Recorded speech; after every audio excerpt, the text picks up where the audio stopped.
Nous parlons du succès dans tous les domaines. Tel ou tel a eu du succès dans son domaine. C'est quoi le succès? Pour moi, le succès est une transaction. Les gens vont vous donner argent, honneur, accès à des ressources rares parce que vous leur apportez quelque chose. En d'autres termes, vous aurez du succès si vous apportez une solution aux problèmes que rencontrent les autres. Les gens vont vous aider à vivre le style de vie que vous voulez en trouvant une solution à leurs problèmes.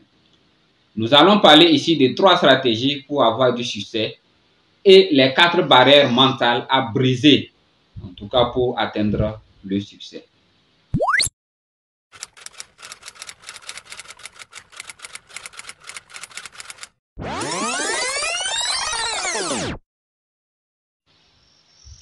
Bienvenue à vous. Ici, nous parlons de développement personnel, de l'entrepreneuriat et tout ce qui concerne nos comportements. L'objectif de cette chaîne est de vous accompagner dans l'atteinte de votre objectif de vie et de vous forger un mental de gagnant pour être une meilleure personne. Si vous voulez atteindre du succès dans votre vie, quel que soit votre domaine d'activité, cette vidéo est faite spécialement pour vous. Je vous conseille de rester jusqu'à la fin de la vidéo pour avoir toutes les stratégies afin de vous aider dans votre course. Si vous me découvrez pour la première fois, moi c'est Tchagbele Ndias. Si vous trouvez un intérêt sur cette chaîne, je vous conseille tout simplement de vous abonner et d'activer la cloche de notification. Cela va vous permettre de recevoir un somme, mais sur un grand nombre de personnes. Supposons que vous recevez 1000 francs CFA chez 1 million de personnes, des clients ou d'utilisateurs, vous gagnez tout simplement 1 milliard de francs CFA. Donc vous devenez un milliardaire et vous êtes déjà prêt à financer le style de vie que vous voulez ou bien que vous souhaitez avec cet argent-là. La stratégie numéro 2, c'est la stratégie intermédiaire. Vous apportez une solution relativement pointue à un nombre de gens moyens. Vous recevez une somme conséquente auprès de milliers de personnes. Exemple, vous recevez 100 000 francs CFA auprès de 10 000 personnes.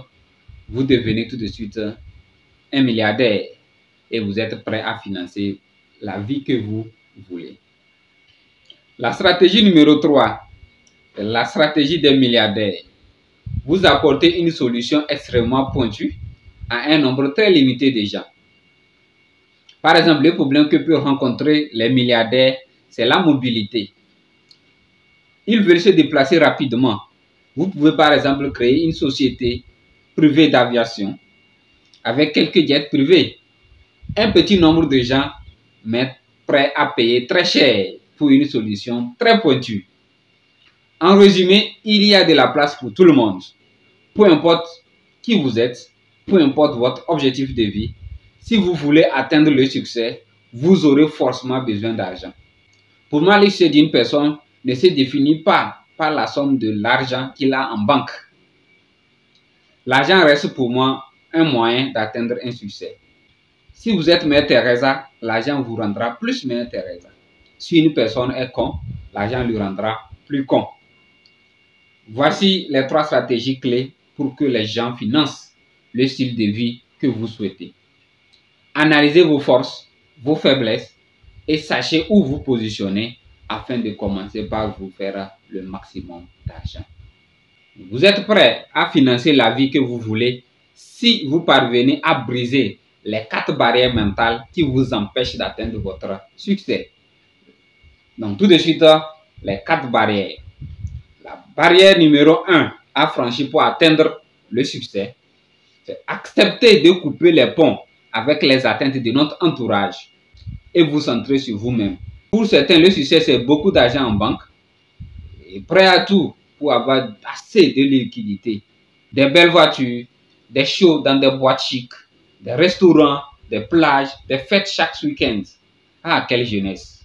Pour d'autres, c'est d'avoir des grands diplômes, devenir des docteurs, des avocats, infirmiers, des informaticiens, comme papa ou la grande sœur ou bien le grand frère.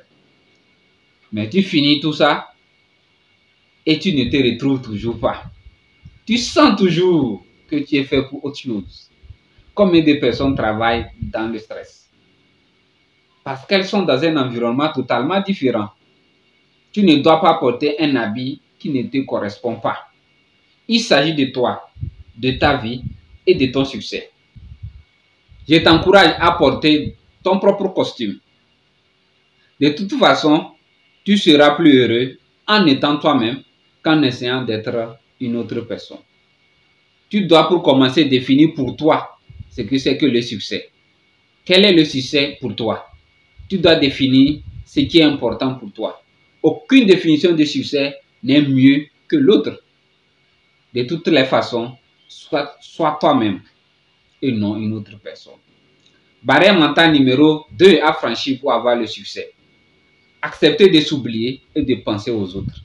On se dit que, comme le succès est une transaction, qu'est-ce que moi je peux donner aux autres pour qu'ils puissent m'aider à financer le style de vie que je souhaite? Se mettre à la place des autres n'est pourtant pas un exercice facile. Mais c'est exactement là que se trouve toute la différence. La seule raison d'être d'un projet, c'est sa capacité à résoudre un problème spécifique. Vous devez plus vous focaliser sur les solutions que vous apportez à votre entourage, à votre société, plutôt que sur l'argent que vous recevez. Barrière mentale numéro 3 à briser. Accepter de perdre au début de tout projet pour gagner à la longue. C'est une chose très difficile à faire quand vous avez dépensé assez d'argent, assez d'énergie et vous voulez enfin commencer par récupérer votre investissement. Vous devez renoncer à tout ça et servir gratuitement au début. Vous parvenez enfin à ouvrir votre restaurant, votre atelier, votre centre de santé et les premiers jours, vous devez commencer gratuitement votre service. Ça fait pas assez du bien, mais c'est ce qui marche. Vous pouvez commencer par le tarif normal, mais vous attendrez des mois avant d'avoir des clients habitués. Sinon, vous pouvez les obtenir dans les premières semaines si vous ouvrez gratuitement les premiers jours. Imaginez deux personnes qui postulent pour le même poste. L'un propose de travailler gratuitement pour 1, 2 ou 3 mois, histoire de tester sa compétence, ses qualités. Et l'autre dit non, qu'il a assez d'expérience, qu'il a déjà travaillé dans des grandes entreprises, sur des grands projets et qu'il a assez d'expérience. Donc, il ne peut pas travailler gratuitement encore pour une autre personne. Il en a fait déjà. Selon vous, qui aura plus de chances de décrocher ce poste? Le premier, n'est-ce pas? Car l'employeur n'a rien à perdre en essayant la personne. Nous devons cesser de mettre l'argent au début de nos projets et objectifs. La meilleure façon d'avoir l'argent, c'est de travailler comme si on n'en avait pas besoin. Voilà pourquoi on dit que les riches ne travaillent pas pour l'argent. Barrière numéro 4 à briser, c'est accepter de devenir tout simplement idiot. Vous devez travailler sans trop réfléchir. L'intelligence se reconnaît pour moi par les résultats et non par le quotient intellectuel.